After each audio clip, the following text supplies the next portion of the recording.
movement from Kara down to Otedola Bridge inward secretariat is still having a cool and calm and result. Okay, because of construction work activities. All right, the Butero and inward Akpogmo, the earlier reported breakdown on a coal bridge inward Akpogmo is off the road. Okay, that's the update. The earlier reported breakdown on a coal bridge is inward Akpogmo is off the road. That's some good news coming in from there. Let's see this one that came in still. Okay, it's the same car down to Otedola inward secretariat. Okay, still having a cool, calm and return journey from Otedola down to Berja Bridge is also good. Then from Berja on the bridge connecting Kara Opika axis is very busy now because of this. Has to be because of that road rehabilitation on the Long Bridge. Perhaps that. All right, I'm expecting more updates from the traffic managers and of course control room. Remember, you can also report traffic situation by calling the studio line. It's a 009-9120-777. Right now, going straight to serious sports update. I have a call coming in from one of the traffic managers. Hello, good afternoon. Good afternoon. Hello. Hello, good afternoon. Oh my. Hello.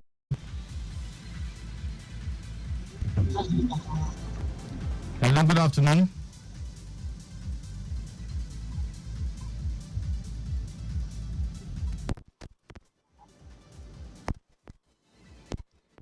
Okay, please call me back. I would really. Hello.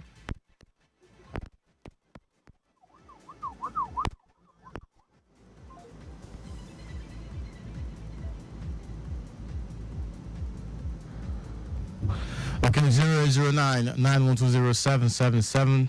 That's the number to call to be a part of the show. You can also call me for traffic update. All right, I'm expecting calls coming in from traffic managers and of course control room to talk traffic and let us know what's going on the roads right here in Lagos. Okay, going straight now to football. I'll start with the Nigeria versus South Africa game, and I mean it was a third qualification game. I mean, out of 10 matches that Nigeria will play for to qualify for the 2026 FIFA World Cup. Last night was the third game, and we have played 3 games, a draw, which of course was one of their objectives to come and get a draw at least against Nigeria right here in Nigeria. Excuse me.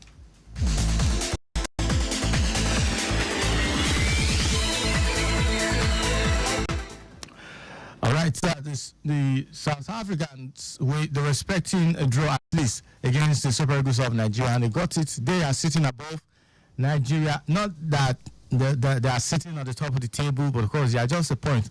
I mean, they're just a place above the Super Eagles of Nigeria. So it's the two of us that need to fight tooth and nail to qualify for the FIFA World Cup. So everybody is fighting for their lives here. And I'm expecting that Nigerian fans should please just advocating for just understanding and having peace towards the Super Eagles and the coach. I believe you can give him one more game.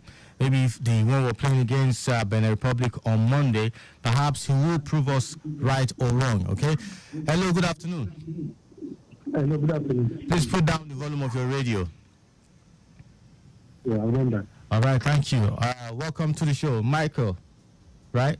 Yes, this is Mike from Ikeja. All right, Mike from Ikeja. Let's talk to me. Well, I just want to know the time the Nigerian Benin match for the team. For Monday, right? It's 5 o'clock Nigerian time, 5 p.m. 5 p.m. Yes. But what did you see? What did you see in the game last night against South Africa? What's your take? It wasn't a bad match, but I hope we improve against Benin. You want what? I hope we improve against Benin. Okay, yes, I hope so too. All right, do you have faith in the Finidi judge? Yes, I do. All right, thank you, Mike. Thank you for that. I appreciate.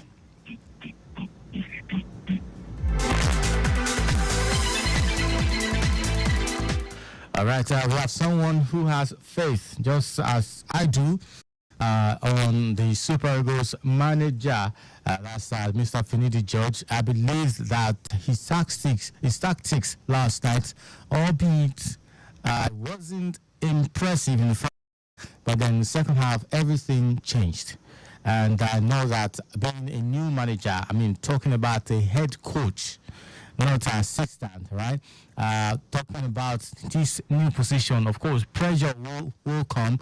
Everything will be on his shoulder. If the team performs woefully, it will be his head that Nigerians will be asking for on a platter. So if we know what we want at the end of the day, I think we should just give him a bit of a time. No, time is not what we have.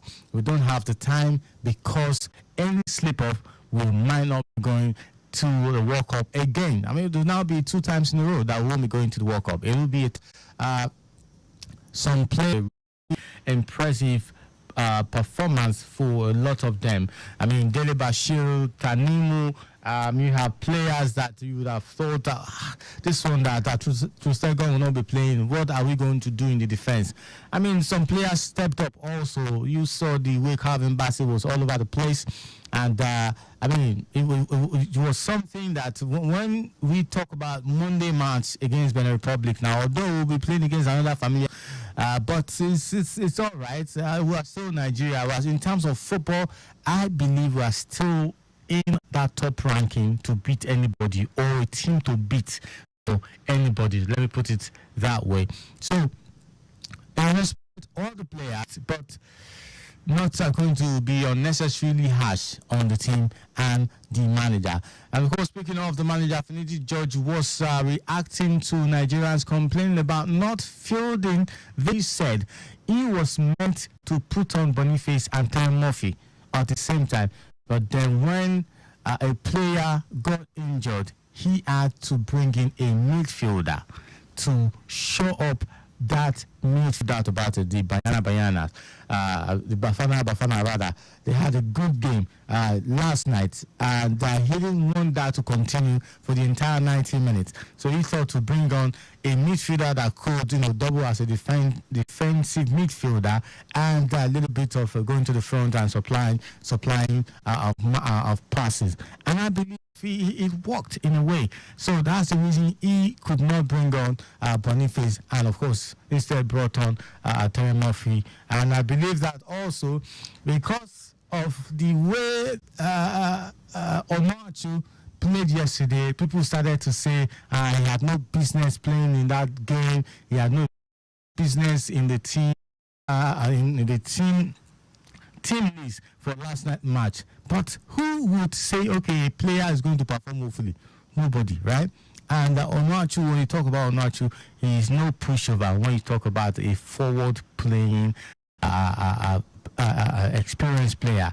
So let's look forward to Monday against the Benin Republic, all right? Moving from there now back to traffic updates. And of course, I will be talking the NPFL after the traffic update. I can see some messages coming in from the control room regarding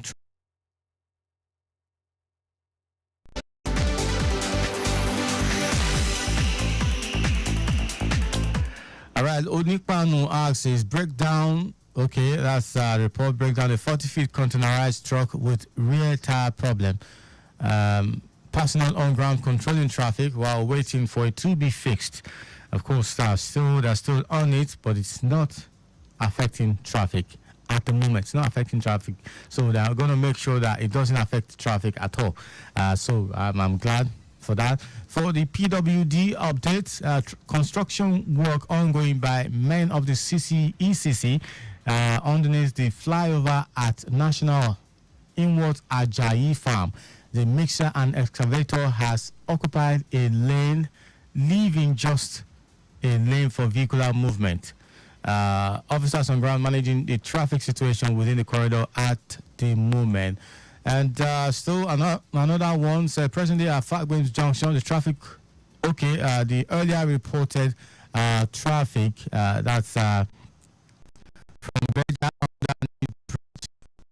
Karaoke, very busy, saying the cause unknown. So he's now saying that traffic was caused by a breakdown of a loaded truck, which has just been fixed and out of the road. All right, that's some fast thinking and quick fixing action from the traffic managers. Thank you so much for all of that. All right, back to football update now. MPFL for this weekend. We're also nearing the end of the season for the MPFL. So MPFL has actually been interesting this season. You cannot deny that fact. And to also see that some of the MPFL players are being recognized to be called up for the Super Eagles international match, especially crucial matches as World Cup qualifiers. It shows that it is a testament that the league is really, really improving. Even in the officiating, we're having some, less complaints, in the officiating, and even fans' behavior at the venues of matches. All right. Let me take this call. Hello. Good afternoon. Hello. Good afternoon. Good afternoon. Yeah, my name is Osas. Your name is who? Osas. Osas. From where? From Ibadan. I'm calling you from Ibadan right away. Oh, that's great to know. For the match of yesterday, right. The first half, the Super Eagles, they did not turn up. But the second half, I was convinced. But for my Monday match, we are going to beat Benin. I see we beating Benin. I know we are brothers and sisters because we are neighbors. Yes. And most of the players of Benin Republic, they are from Nigeria. Well, of course, you see Nigerian and Yoruba and all those. Even there is a friend of mine that is playing for the national team. Fantastic. Yeah, all the way from Edo State. Oh, great. So, I see us winning Benin Republic, sir. Of course. I thank you for that. I just want to know, can you just give me the group, the group, Nigeria group for the World Cup and with the points? Okay, I know that we have Ethiopia, if I'm not mistaken, in that group. So before I come to that, I'll quickly look for the group now. Before I come to that, let's talk about Finidi George quickly. Finidi George is a fine coach. Fantastic. If you watch at Enyimba, when he was in Enyimba, you cannot go to Aba and beat Enyimba. You understand? If Enyimba can go to Iwe and draw you, you come down to their home, they will beat you. No, I think the teamwork is 100% fine, But the boys, some of them are just making themselves for the first time. You understand? So if you check out, we have about 3 new players there from our professional league here. So okay, just imagine the guy that scored the goal yesterday. He was the first debut for Super Eagles. I was just for the injury that guy got. I love that guy. He's a fine player and he has his strength. For Paul Onochu, people that are talking about Paul Onochu is a good striker. He is. But he can control the ball and he has the height and the strength to do the damages while the other people will just do the finishing. That is how we got our goal yesterday. If you look at the match. Yeah, so I'll pray for green light for Super Eagles, but definitely we are going to beat Benin. That one is expected. All right, Osas. Let me quickly give you the group rankings, and then you will know the teams that we're playing against. Lesotho is presently sitting at the top of the table. Lesotho with 5 points after 3 matches. That's incredible, right? 2 draws and 1 win. Rwanda sitting second with 4 points. After 3 matches, 1 win, 1 draw, and 1 loss. Benin Republic in third with 4 points, same 1 win, 1 draw, 1 loss. South Africa in fourth, 1 win, 1 draw, 1 loss. And of course, Nigeria in fifth with 3 points.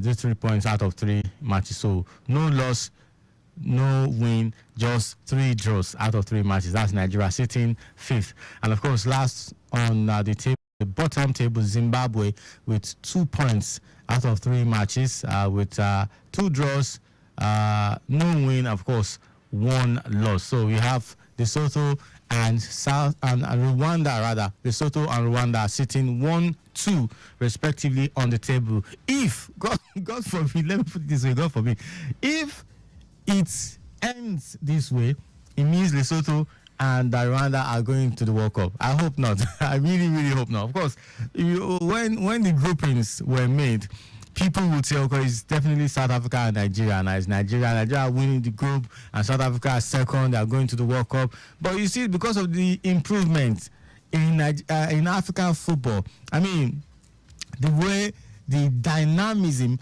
of football in Africa, I mean, club football, and of course the underage, everything has really improved in Africa, and it is taking its good effect on the nations playing football, and we can see this as testaments. I mean, Lesotho and Rwanda having points more than Nigeria and South Africa, for real. Just what it is in football. It's not the first time that I knew to be going to the World Cup at the expense of a regular team. We saw that in 2006, Angola, at the expense of Nigeria. But I hope that will not happen. I really, really, really do hope to. That will be like 20 years, after that 2006, yes, 20 years interval. But it's just what it is. All right, moving on from there now to match day 35 of the Nigerian Premier Football League. Katsina United and Gombe United will be facing off today. Plateau United versus Kwara United also today. Kano Pillars versus Niger Tornadoes also coming up today. So these three matches will come up today, and tomorrow we will see. Okay, these three matches will come up at 4 p.m. today. All right, then tomorrow we will see Lobby Stars versus Remo Stars, Abia Warriors and Bendel Insurance, Heartland versus Doma, Shooting Stars versus Rivers United, and Sunshine Stars versus Aqua United. There is also Bayelsa United versus Sporting Lagos, and finally Enugu Rangers and Enyimba. That's also coming up tomorrow. I think Enyimba and Enugu is the only game that has a different time, kickoff time. So that match is coming up 5 p.m., but the rest are coming up 4 p.m. Of course, it's supposed to be a big game coming up tomorrow. Enugu Rangers versus Enyimba. I hope I really lives up to the expectations of that game at the end of the day, at the end of this match weekend. Match day 35 of the Nigerian Premier Football League. 3 more match days to go. I'll definitely know which team will be winning the NPFL for the 2023-2024. And presently, Enugu Rangers are sitting at the top of the table comfortably with 2 points separating them and Enyimba. So that game tomorrow is definitely going to be a cracker coming up tomorrow, because any team that wins out of the two teams will definitely be sitting very much comfortably. I mentioned comfortably before. This one will now be much more comfortably come at the end of the game tomorrow, because you have 2 points separating the two sides. Remo Stars sitting in third, also has 59 points, as Enyimba. Shooting Stars with 56 points sitting fourth on the table. Then Lobby Stars in 5th place, sitting there with 52 points. All right, these are the top 5 teams of the Nigeria Premier Football League after match day 34, going into match day 35. And of course, the bottom 3 are Gombe United in 20, Heartland